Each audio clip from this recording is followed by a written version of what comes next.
Well, this week we're jumping into Ram and we are rolling toward a legendary deer hunting state. It's the land of Lincoln and the land of giant bucks. We're going to Illinois. It's 10 o'clock at night and we're heading to Pike County, Illinois from Virginia. It's only about a 15-hour ride, so it's getting a little bit unnerving, the amount of deer we haven't killed thus far this season, but had a lot of good luck and must have used it all up on our elk kill. But we're going out here to try to even the score a little bit in Illinois and then heading up to Montana and then Wisconsin. But for all you city boys and girls that accidentally stumbled across the Outdoor Channel from the View or Jersey Shore or whatever you're watching, white-tailed deer love soybeans and corn. And with 28 million acres of farmland in Illinois, almost 80% of the state is just covered in farmland. It's no surprise that this is a destination for deer hunters all over the country. Well, this week, rolling out to Illinois is a little bit different. My cameraman, Josh, the producer of Red Arrow, has a tag. He's usually my primary cameraman, so we had to bring in our buddy Adam and Dean. Dean has got a little bit of a reputation for being a good luck charm for me. First time he ever sat in a tree stand with me, I killed a great big old buck out in Iowa. Give me some, dude. Give me some, baby. Dude. Oh, man. Another team that we got in the woods are our good buddies Travis and the famous Mr. Bulldog. Also rolling out from the great state of South Carolina is Heath Brown and Stephen Calcutt, and they've been hunting with us the last couple years out in Pike. They are heading over to see our good buddy Joey Cobb at West Central Outfitters. I feel like between all these people in the woods, it's not a matter of if we're gonna kill a big buck, it's just who is gonna kill a big buck first. we're crossing the threshold here. I shot my first buck in Pike County on these train tracks right here and saw the biggest buck probably we've ever seen in Pike County, right down yonder. Well, if you've been watching Red Arrow for the last couple years, you know that Illinois is sort of a go-to state for us. For those of you that haven't been watching, here's a quick recap. Back in 08, Blood in Pike County. tagged out. I just filled my Illinois tag, baby. On a big old 11-pointer. That's what I'm talking about, son.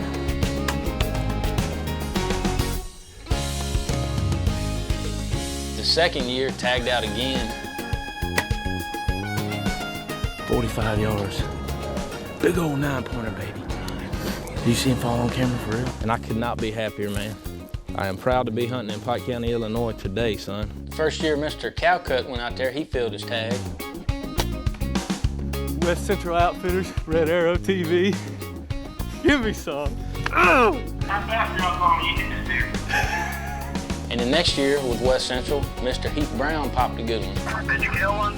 The Carolina boys have struck again, son. Can you believe we just did that? Now last year we took it down to the wire and almost didn't get it done, but I had to get dirty and break out the boomstick. You got him, son. Burn.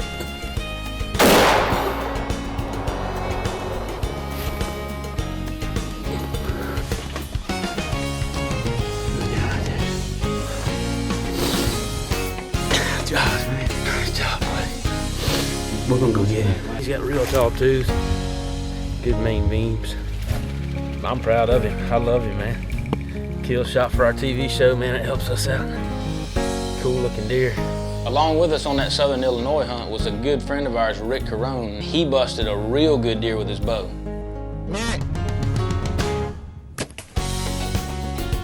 Close the deal, baby.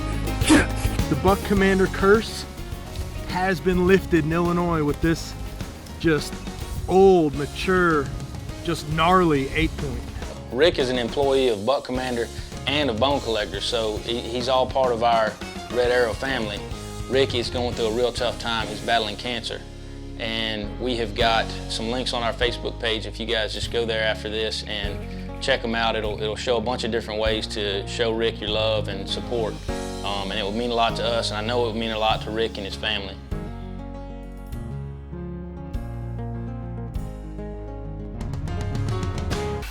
Well, we get into town and we meet up with our host, our hunting guide, and our very, very good friend, Mr. Josh Dice.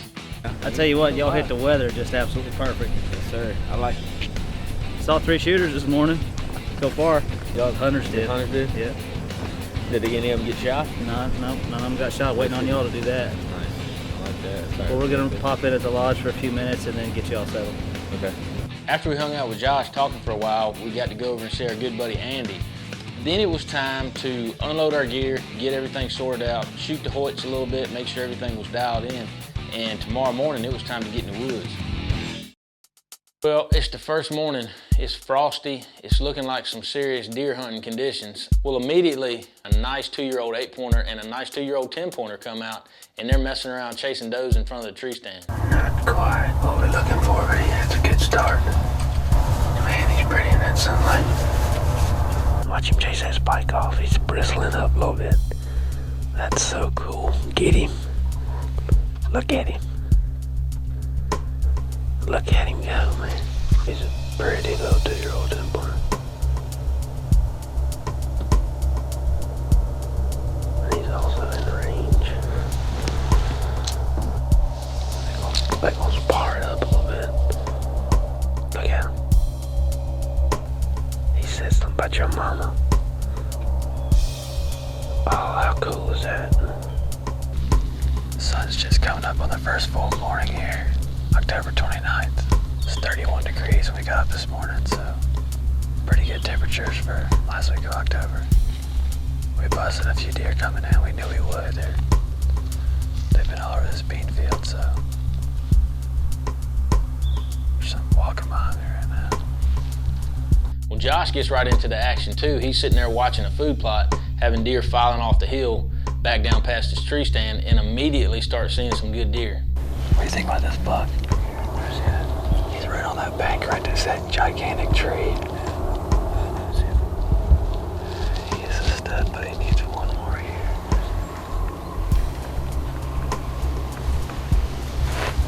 Dude, I might have to shoot this deer if he comes down here.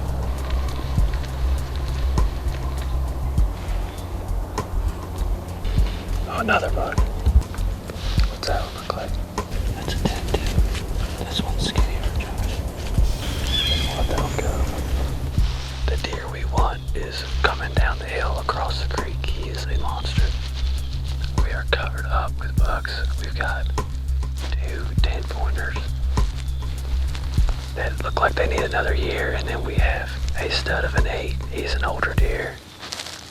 He's not real wide, and he doesn't have real long man beams, but he's heavy.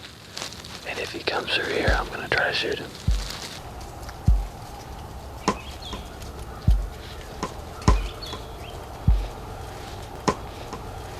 You getting this?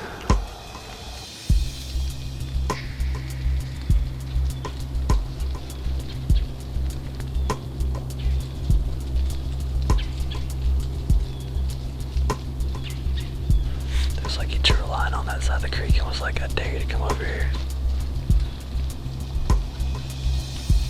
You look through a distorted lens a little bit when you're in a place like Illinois. You see so many good deer.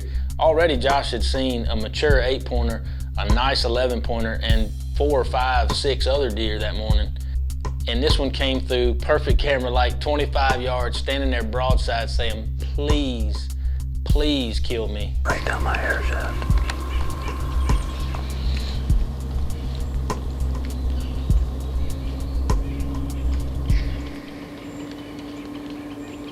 Dude, he's just begging for it. He is begging for it.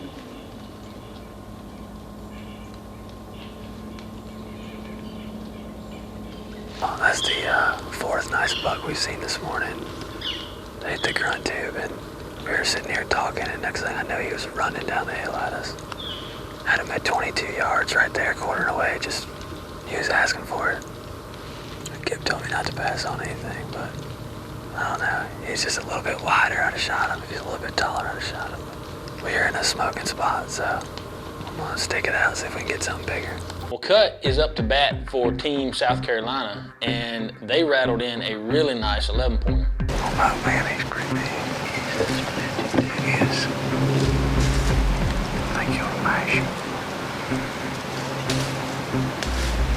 He's just not wide. I think we'll mash him. I think because of our past success of always getting a bow tag field out there in Illinois, that we had our sights set on something exceptional. And that can be a dangerous thing to do when you're trying to film a hunting show. Yeah, he's yellow. He's probably only 2, 3.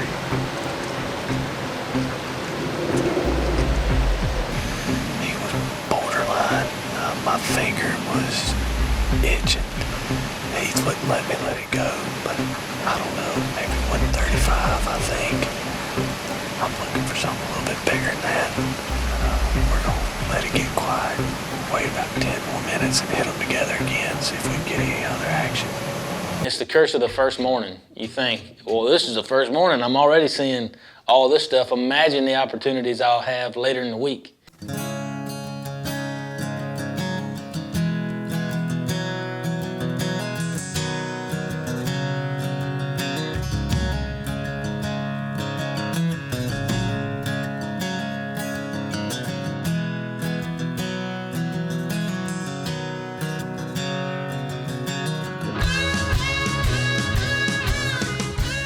A lot of whitetail deer hunting is strategy and planning and preparation and practice and all these things. But once you've done all that and you get in the right spot, then it all has to do with luck and whether or not one of these big old mature deer is gonna make a mistake. I really wish I could have shot that little deer just so I could put my hands in some guts to warm them up. Ooh, I didn't wear enough clothes today. Well, I hope the road I'm on don't end up the same way. I gotta lay these burdens down. I'm tired of carrying them around. Where I'm going, maybe hell I'm bound. But I gotta lay these burdens down.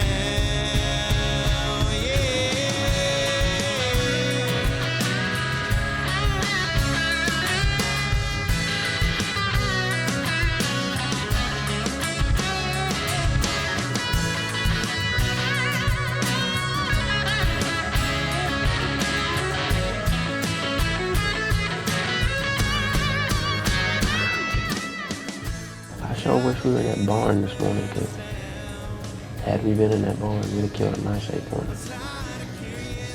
Oh well. Well, I think most hunters out there know the feeling of being frustrated at not seeing deer. But then when you're seeing deer every day, constantly, all day long, and for whatever reason, either they're too young or they're just out of range or just bad luck after bad luck scenario, that can be as frustrating, if not more frustrating, than just not seeing deer. And I just got a text message from Waddell. He's in Iowa. Go ahead, Michael, just rub it in. Well, we might not be smoking any big bucks, but we are certainly making sure that our bows are dialed in.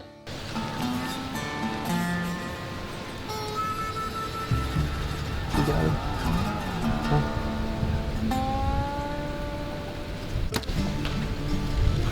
Squirrel stew for the Bartlam family.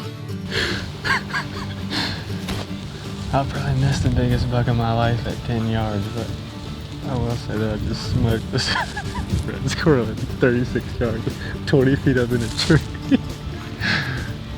Well, it's about 7:45. We just had 2 coyotes ease over the hill here and come down in here.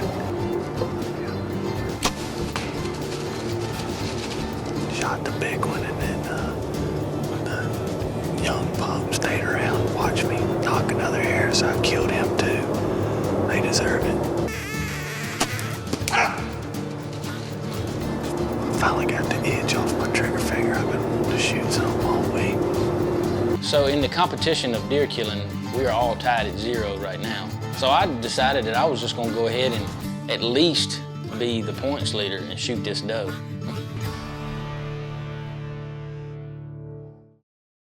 As I said in Texas, all the does that look at me in the tree stand and make a scene for the other deer and act a fool will be shot. I have a 0 tolerance policy.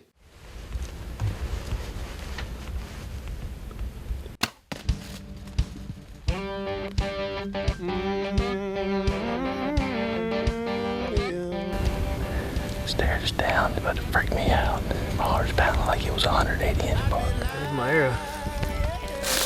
Arrow looks good, man. Nice, big old Manny. Well, we might not be hanging anything on the wall yet, but we are going to eat good tonight. Nice little drag. I knew right off the bat when I seen the video, that's the best tasting one in the whole herd. Oh yeah, I knew it right off the bat. We're gonna cut her up right now. Let's do it. We were seeing a ton of good deer every sit. I mean, every team, all of us were seeing good deer. We just could not get the deer we wanted to shoot to cooperate. I mean, Cut had a shooter buck come by, you know, trailing a doe, and he tried to stop him a few times, but just couldn't get the deer to cooperate. And I think really that was the story of everybody's hunt. You know, Josh has a shooter come by following a doe, but it's just 10 yards out of range. We just had to giant. He crossed at about 63 yards, which we're hoping he might come back by. He is a rock star. These are the types of scenarios that were driving us crazy this week. Well, one of these big old bucks just please make a daggone mistake. That's all we were counting on at this point. Somebody's got to slip up at some point. Well, not far down the road, old Travis has spotted a good buck. He hits the horns together just a couple times, and this thing is coming.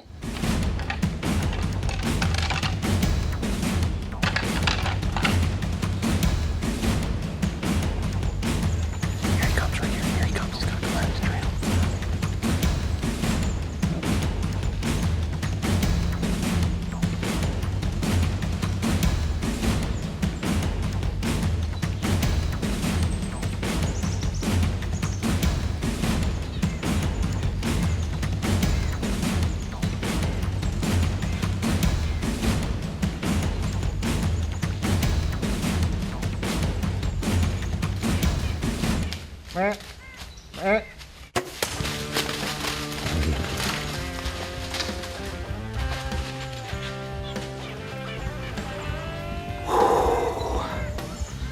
Boy, that happened fast.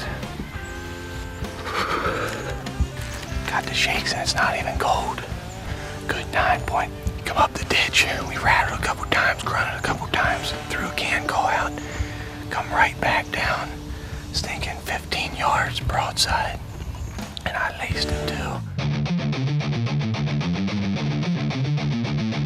There's my arrow. There's a red arrow.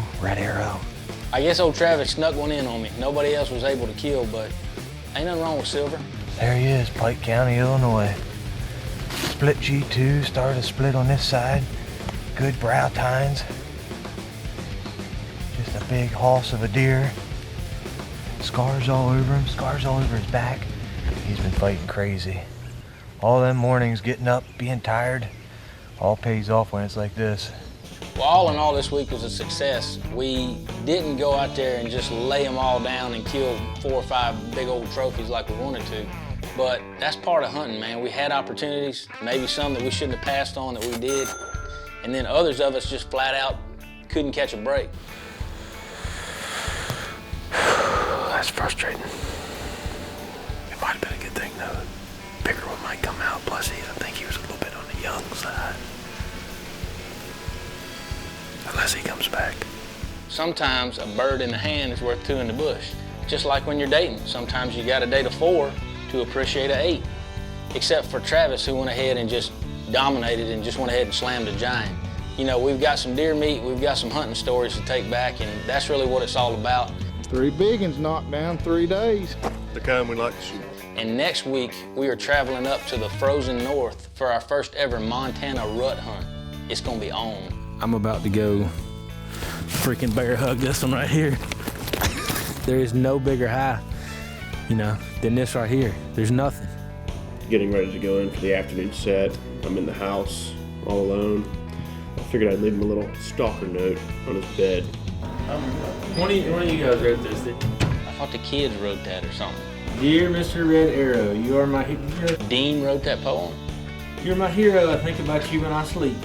I think about you when I eat. I think about you when I am on my 2 feet. I love the way you turn arrow to red. Maybe I can join you in your race car bed. Dash a heart. Just love.